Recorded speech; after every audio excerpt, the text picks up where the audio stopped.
we spend most of our waking time trying not to take all this seriously. What Bruce Willis and wife Demi Moore try not to take too seriously is stardom and the life under a microscope attention that goes with it.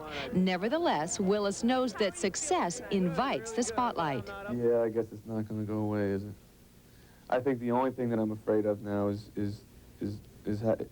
being a celebrity and having all the other good stuff go away, you know, and just having to have, you know, pump gas and have people say, hey, what you want, moonlighting?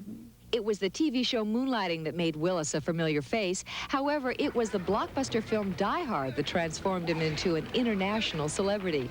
But being famous doesn't always translate to being loved. It's okay. I've really gotten better about it. I realize that I can't control any of it. You know, I can't control what people think of me. I can't control what people write about me. The only thing that I can do is to try and maintain a certain degree of my own privacy, to try and keep a private life for myself outside of the work that I do as an actor. Willis's work as an actor has included playing the guy who tries to show Kim Basinger a good time in the comedy Blind Date. Oh, yeah? How do you say step outside? The role of cowboy movie star Tom Mix in Sunset.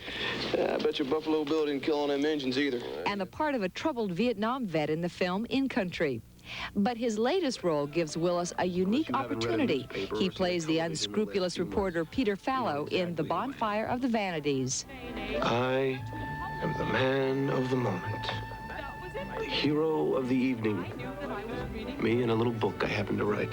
When I first took the part, I thought it would be a good opportunity to kind of get back at all these guys who've been taking shots at me for the last 5 or 6 years. And as I got into the part more, I realized that it would be much more important to me to get inside the dynamic about a guy who knows the difference between right and wrong and yet still chooses to do the wrong thing instead of doing the right thing. And I think that just became more important than, you know, using it as a platform to get back at some of the people that I don't like. Now, if you get him started on the subject of reporters, you're in for an earful. More than ever makes it clear to me that there are two kinds of people in all walks of life. I mean, you either have integrity or you don't have integrity. And the only problem that I have are reporters and journalists who don't have integrity. Isn't there something, if you look up the word reporter in the dictionary, isn't it reports the truth? Maybe it doesn't say that. Maybe it just says reports things, I don't know, or makes up stories, or writes whatever the hell they want to write. I don't know. I always assumed that as a reporter that there would be some rules or some structure you go by that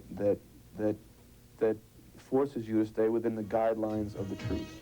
Willis says he's had personal experience with a lot of reporters who don't stay within those guidelines. But as much as the media attention may bother him, he can't escape the fact that it comes with the territory. What you have to understand is a lot of the things that are said about my wife and I, that are said about me, are things that are written to sell newspapers, to sell magazines, to sell People magazine, to sell Us magazine, to sell the National Enquirer, to sell Star magazine. I mean, and these people don't call us up and say, hey, you're Hollywood's hottest couple now. How do you feel? They write these articles and it sells tickets to movies, and it's just another part of the industry, you know.